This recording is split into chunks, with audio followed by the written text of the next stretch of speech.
Right, so as many of you, I'm sure, are aware, Senator John McCain died this week of brain cancer, or Saturday, at the age of 81.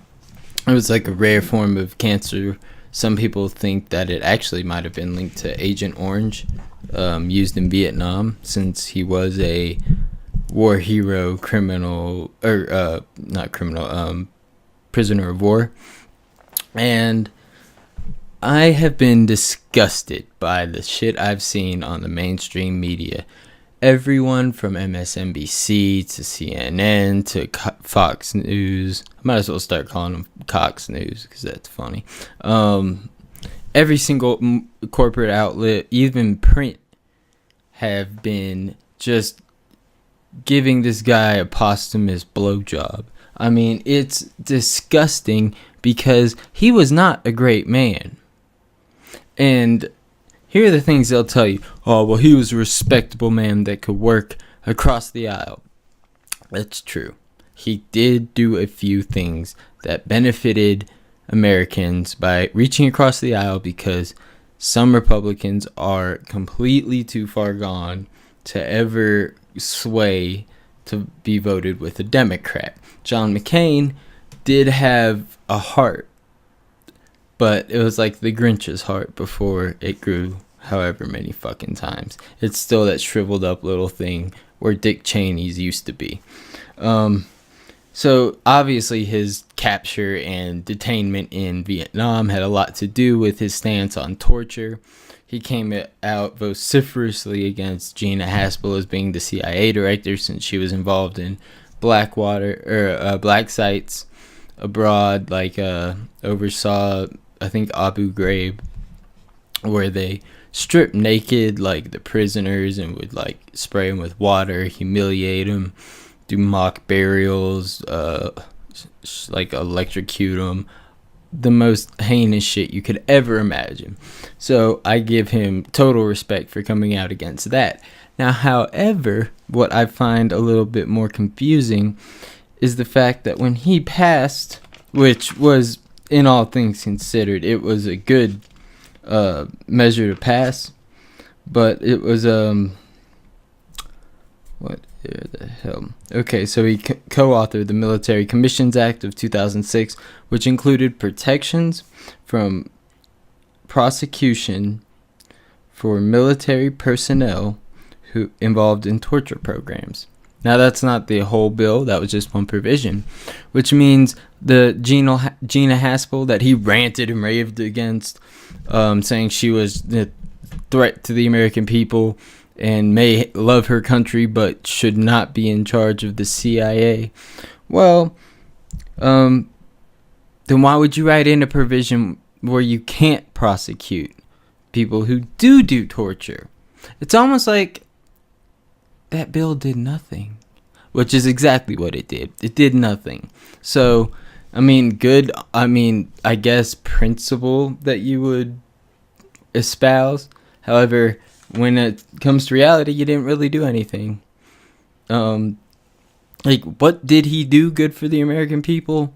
I found like one thing, and that's a few things, actually, to be fair. He did have this decorum, and I know this is what the mainstream media is saying, but his ability to say his mind when it came to the things he actually believed in, because unlike a lot of other Republicans, I believe John McCain actually believed in the war crimes, like in the validity of these offensive attacks in countries that didn't attack us. So, he pushed for war in about every Middle Eastern country except Israel that you can imagine, probably because he's a puppet of Netanyahu. But, let's see. I believe it was September 12th, 2001, the day after 9/11. John McCain appeared on TV and already had Afghanistan in his scope, which is strange, seeing as how, Iraq in the scope, considering that Afghanistan was the only country being talked about it being invaded at the time. And then he also has pushed for intervention in Syria, Lebanon, not Lebanon, Libya. He actually helped Hillary Clinton overthrow Gaddafi, which we all know how that worked out. The dude literally took it up the ass with a knife by terrorists that, guess what, we funded. He also has a shady history in supplying arms to terrorists. Don't believe me? Well, you can just do a Google image search and you can see him standing in 2013 on a trip to Syria with an interesting group of people. Let's see, there's Abu Bakr al-Baghdadi. He is the leader of ISIS, or was. Some reports say he was killed in an airstrike a few months ago. Some people dispute that claim. I think video evidence may have come out recently that showed that he was alive because he referenced current events and things of that nature. But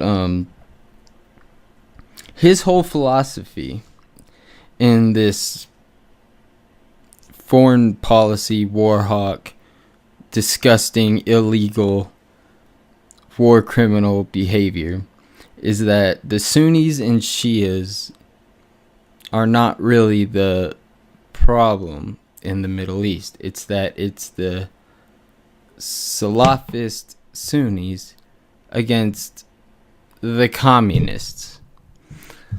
What? That would help explain why he funded these radical groups like the neo-Nazis in Ukraine to go fight the Russian forces at the border. Because he doesn't care about anything other than defeating communism, because his brain is stuck in the era he was born in. Now, of course, it's hard to justify completely shitting on somebody who died, I guess. But I view it the same way as, like, for instance, after a mass shooting, people say, oh, you can't talk about that, it's too soon. Well, I think the public opinion has been pretty clear that, yeah, we're going to talk about it because every time it happens, that's what you say. So when somebody dies, that's the time where people talk about their legacy and how to remember them and the good things that they experienced with them. But if you ask me, it's also a time to remember the bad things they did, the war crimes that they were complicit in, the hundreds of thousands of civilian deaths in Afghanistan and Iraq alone should have him have died in a military jail other than in his home with his family. Him, Henry Kissinger, Hillary Clinton, anybody, Barack Obama, anybody who funded these terror cells that were fighting ISIS, that were also Islamic extremists, all the drones we drones we've dropped on Syria, Lebanon, the cholera outbreak in Yemen, you name it. We are the problem in the Middle East, and we need to get the fuck out. And John McCain's death brings us one step closer to that. And so, can I say I'm sad he's gone? Not really. In all honesty, this is a good day for America. Now, with that being said, of course, thoughts to his family. Of course, somebody loved him. Not trying to, talk ill of them, because they're not responsible for the terrible crimes that John McCain was responsible for. So yeah, that's all for now. If you like what I do, please subscribe on YouTube. I have been trying to grow my viewer count, and it's just been really difficult, especially given what I do. I don't have a Patreon or anything. I'm not trying to make money off this. I just like it and think it's fun. So, like I said, drop a comment, like the video, subscribe, and if you are subscribed, hit that bell notification so when the few times a month I actually do upload, you'll get those videos as well. All right. Well, thanks for sticking around, and I'll see you fuckers later. Peace out.